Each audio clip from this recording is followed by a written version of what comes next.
The following presentation is for mature audiences only. Who are you? He's a fine man. All hell is broken loose. He's a great broadcaster. He's a very powerful guy. Absolutely brilliant. Feared by men, adored by women. He's a smart boy. It's patriotic. It's no big deal. It's the end of the world. I might as well tell you now. He's a monkey.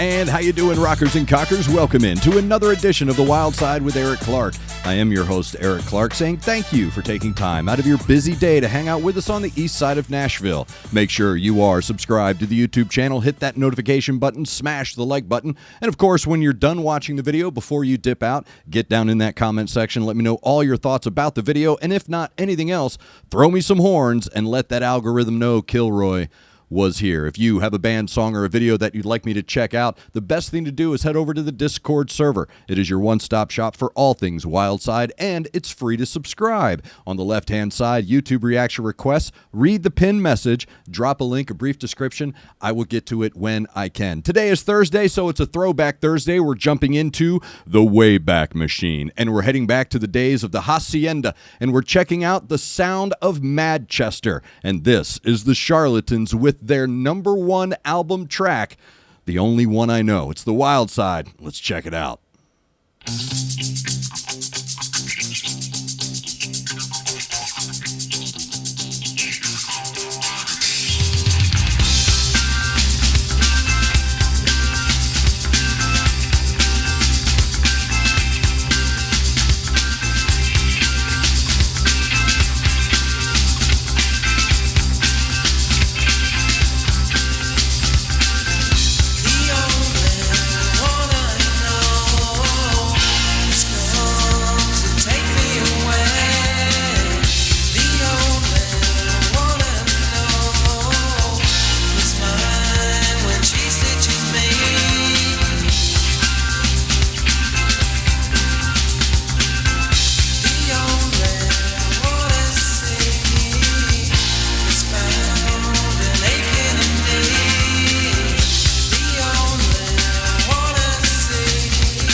Take it away, Mr. Blunt.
And there you go, kids. That is the Charlatans with The Only One I Know from their #1 UK album, Some Friendly. This track actually hit #5 here in the United States on the modern rock charts, and I will never forget the first time I heard it on 95 YNF in Tampa. I remember hearing it, and the first thing I thought was, when did Deep Purple and Spencer Davis form an English pop rave band?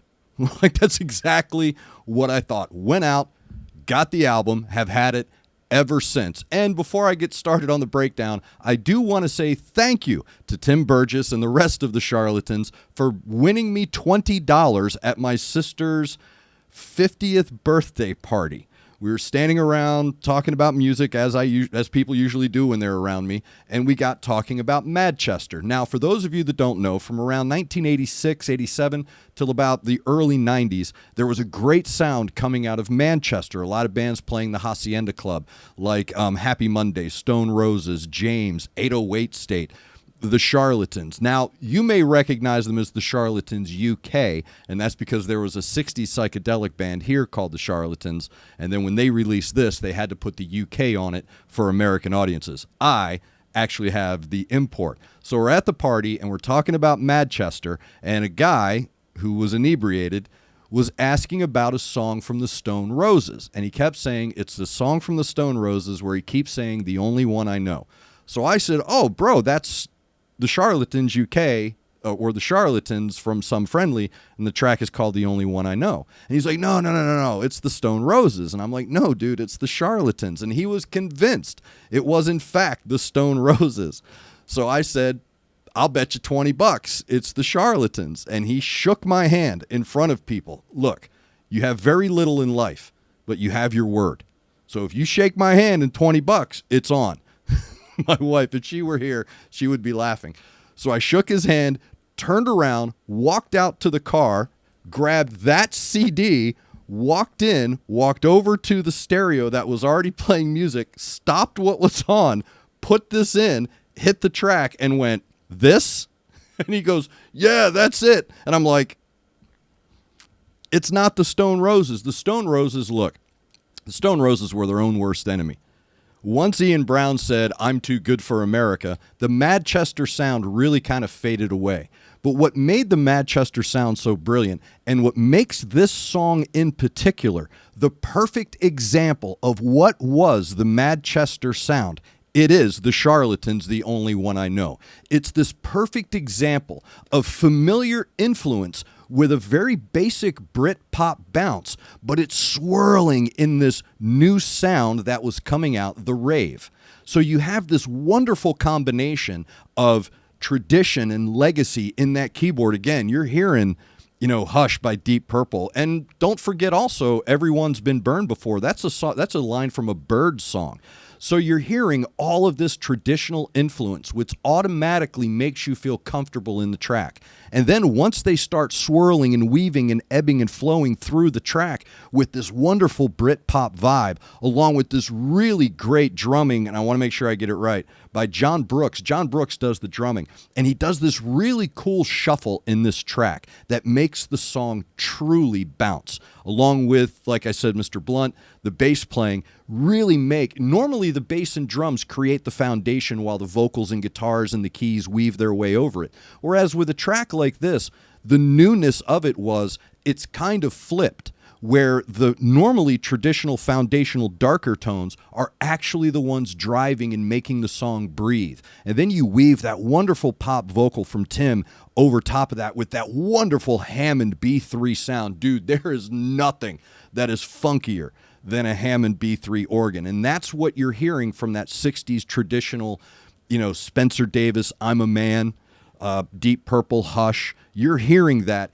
in that keyboard, and those really great vocals and light menthol guitar tones that are weaving their way through the track kind of tie everything in together. So while the keys are creating that it's not a melancholy, it's a revival, soulful tone.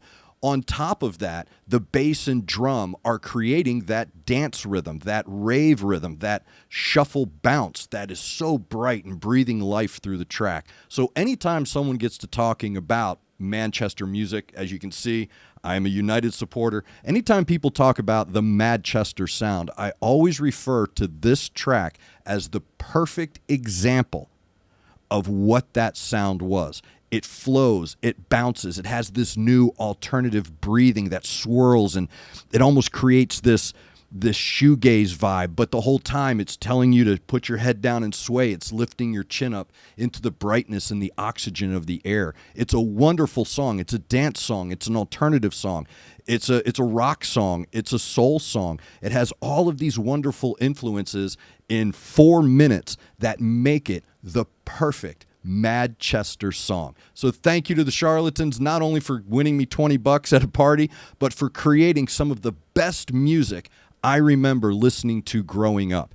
This song and this CD has been in my collection and is regularly played since 1990. Oh my God, it's been 35 years. I'm sorry if I just made everybody feel so old, but thank you for joining me in the Wayback Machine on this Throwback Thursday. For the Charlatans UK, the Madchester madness that you just heard, the only one I know. It will be linked down below along with all of our links, including the Discord channel. So if you have a song, band, or video that you want me to check out, get over to the Discord channel. Down below, you'll see the subscribe. Then on the left side, you'll see YouTube reaction requests. Get in there, drop a link, a brief description. I'll get to it when I can. Again, thank you for taking time out of your busy day to join us in the Wayback Machine. Make sure you're looking out for each other. Make sure you're looking out for your neighbor. Try to do at least one good thing a day.